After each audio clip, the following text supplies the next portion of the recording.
Assalamualaikum warahmatullahi wabarakatuh. Sugeng siang anak-anakku kelas 7. Alhamdulillah pada siang hari ini kita bertemu lagi pada pelajaran bahasa Jawa, yang mana kita akan meneruskan tentang pewayangan bagian kedua, yang mana sebelumnya kita menerangkan tentang serat Ramayana. Yang kedua kita akan bahas tentang serat Mahabharata. Serat Mahabharata menika serat ingkang wosipun nyariosaken lampahan trah Kuru nalika rebutan negara Astinapura.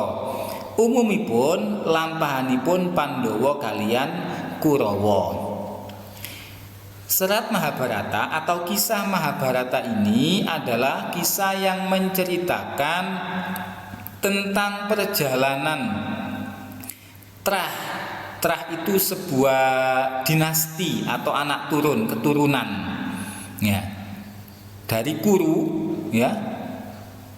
Ketika Kuru ini nama orang, ketika berebut negara Astinapura, yang mana umumnya kejadian ini atau Mahabharata ini menceritakan tentang Pandawa dengan Kurawa. Lah di sini kalian bisa melihat dinasti dari Kuru itu ya. Ini dinasti Kuru ya. Nanti di sini ada Ambalika, Salya, kemudian nanti terjadi berebut antara Raja Pandu. Raja Pandu ini punya dua istri, yaitu Dewi Kunti yang memiliki 3 anak laki-laki, Yudhistira, Bima, dan Arjuna. Kemudian menikahi atau dengan istri Madri ini punya anak Nakula dan Sadewa. Makanya disebut Pandowo. Pandowo itu anak lanang 5 ya.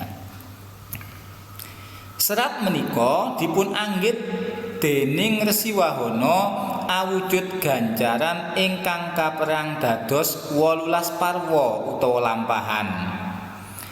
Kisah Mahabharata ini itu dianggap oleh Resi Wahana sebagai wujud dari sebuah gancaran atau prosa atau karangan bebas yang dibagi menjadi 18 parwa atau 18 bagian, 18 bab ya.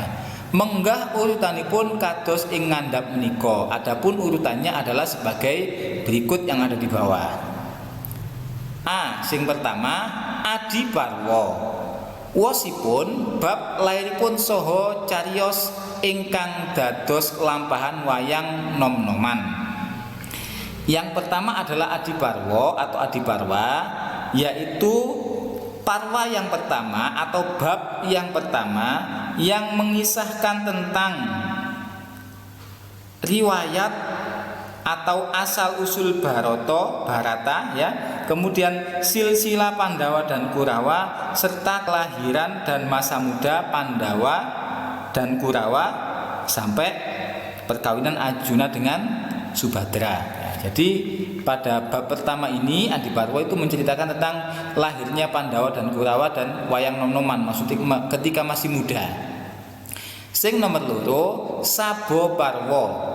Wosipun Pandawa main dadu kalian para Kurawa ya. Jadi yang kedua, bab yang kedua namanya Sabo Parwa, yaitu menceritakan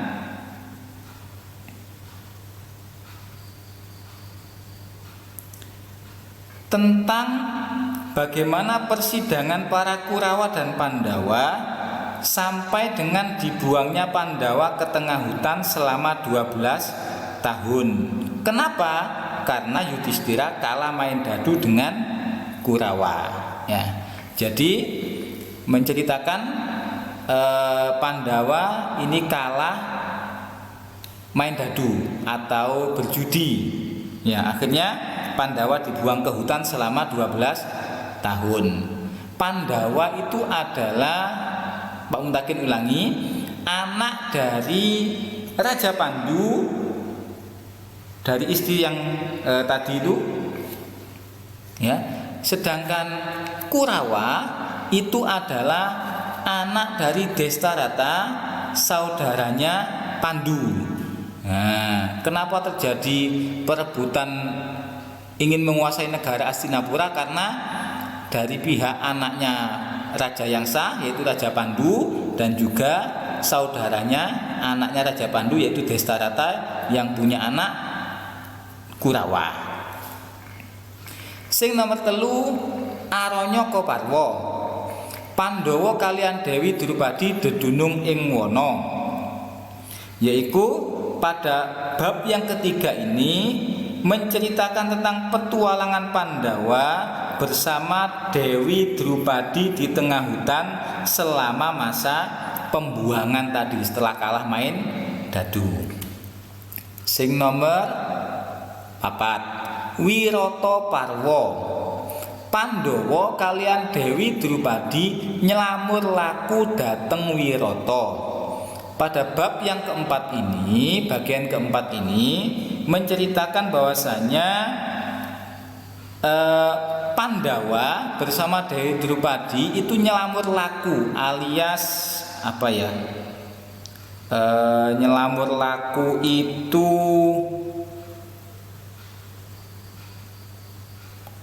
astagfirullahaladzim. Apa kejenenge nak? Ya Allah, nyamar lah. Allah ngele.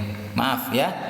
Jadi mereka menyamar menuju ke daerah Wirata setelah dibuang selama 12 tahun. Jadi tahun ke-13 mereka kembali menyamar menjadi orang lain. Sing nomor 5, Udyaga Parwa, yaiku wosipun cariyos ngajengaken perang Bratayuda. Pada bagian kelima ini mengisahkan usaha perdamaian yang dilakukan Pandawa sesuai perjanjian pada saat Pandawa akan dibuang ke tengah hutan selama 12 tahun. Terus sing nomor 6 yaiku Bisma Parwa. Bisma madeg dados senopati. Bisma itu adalah kakek dari Pandawa dan Kurawa, yang mana dia menjadi senopati atau panglima. Sing nomor 7, Druna Parwa. Durna utawa Druna madeg dados senopati.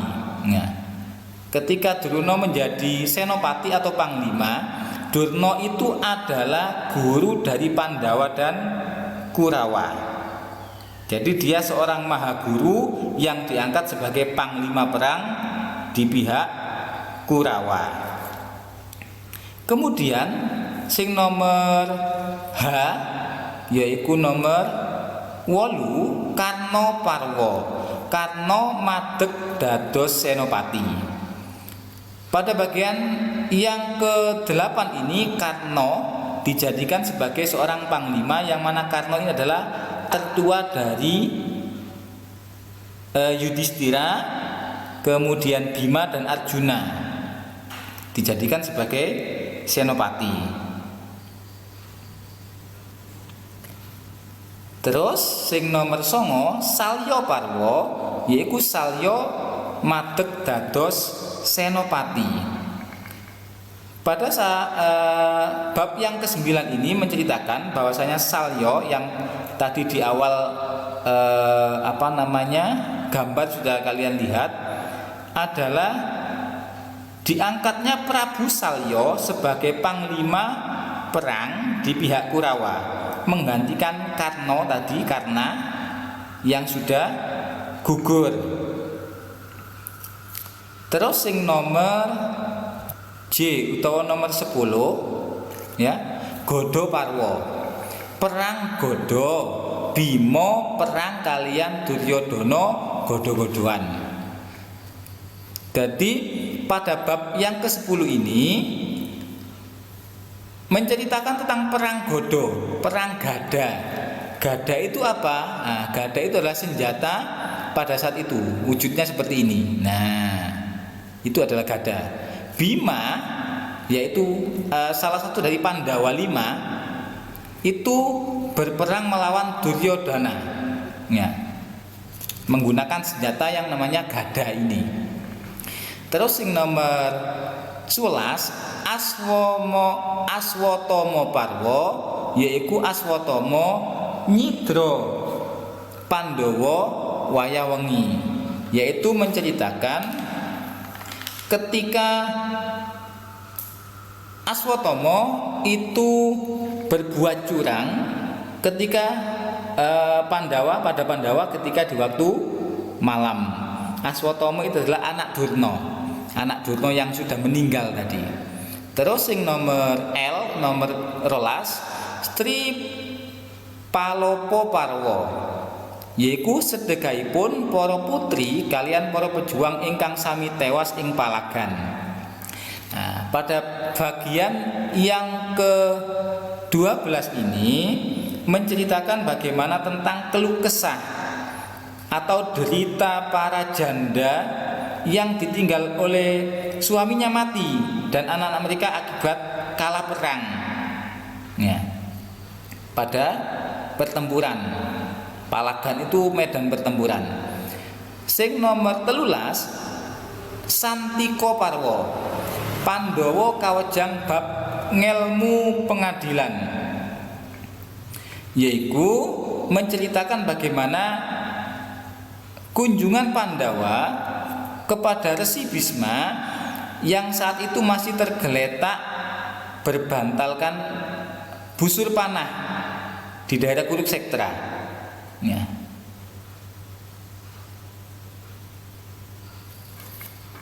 Saat inilah Pandawa mendapat wejangan atau mendapat nasihat dari Bisma tadi, ya. Walaupun Bisma dalam kondisi yang sangat lemah. Terus yang nomor 14 Aswa Mediko Parwa, utawa ini buku sampean tulis Aswamada Parwa, ya. Ngimut sesaji jaran. Ngimut duduk ngemut itu adalah mengingat. Yang mana pada saat itu menceritakan tentang pelaksanaan upacara kurban kuda atau Raja Suya oleh Yudhistira ketika memperoleh gelar Maha Raja Diraja. Sing nomor 15 Asrama Wasa Parwa, Destrarata, Gendari, Kunti, Widura lan Senajaya dedunung ing alas. Pada bagian ini menceritakan usaha Pandawa menghibur Raja Destarata karena kesedihan yang teramat dalam akibat ke-100 anaknya gugur dalam peperangan. Jadi Destarata ini mempunyai anak sebanyak 100 itu meninggal pada pertempuran tadi. Terus sing nomor 16 Mansala Parwa, yaiku samba etok-etok nggarbi kanggo nyuba kasektene para resi, menceritakan tentang kutukan Betara Narada atau Betara Narada kepada keturunan Yadu agar musnah oleh sebatang gada tadi. Terus sing nomor 17 Prastanika Parwa, yaiku Pandhawa padha arep nunggu gunung Himalaya. Pada bagian ke-17 ini menceritakan bahwa perjalanan Pandawa menuju gunung Himalaya untuk melakukan Brasta Yoga atau yoga pemusnahan. Nah, terus sing nomor 18 sing terakhir Swargarahana Parwa, Yudhistira kepanggih Duryudana ing swarga saha kepethuk sedulur-sedulure Duryudana ing neraka. Nah, ana bab sing terakhir ini, bagian terakhir ini yaitu menceritakan tentang kisah bagaimana keadaan Pandawa yang berada di neraka dan Kurawa yang berada di surga. Kemudian si Yudhistira ini akhirnya terperanjat melihat saudara-saudaranya kok seperti ini, mendapat perlakuan tidak adil. Akhirnya disampaikan peristiwa tersebut kepada para dewa, yang akhirnya berhasil mengubah keadaan neraka menjadi surga dan surga menjadi neraka. Jadi dibalik asalnya itu saudara Yudhistira itu ada di neraka, kemudian Duryodhana di surga. Maaf. Nah, iku mau 18 babakan utawa 18 parwa, 18 bab tentang cerita Mahabharata. Mugi-mugi dadi ilmu sing manfaat. Matur suwun. Wassalamualaikum warahmatullahi wabarakatuh.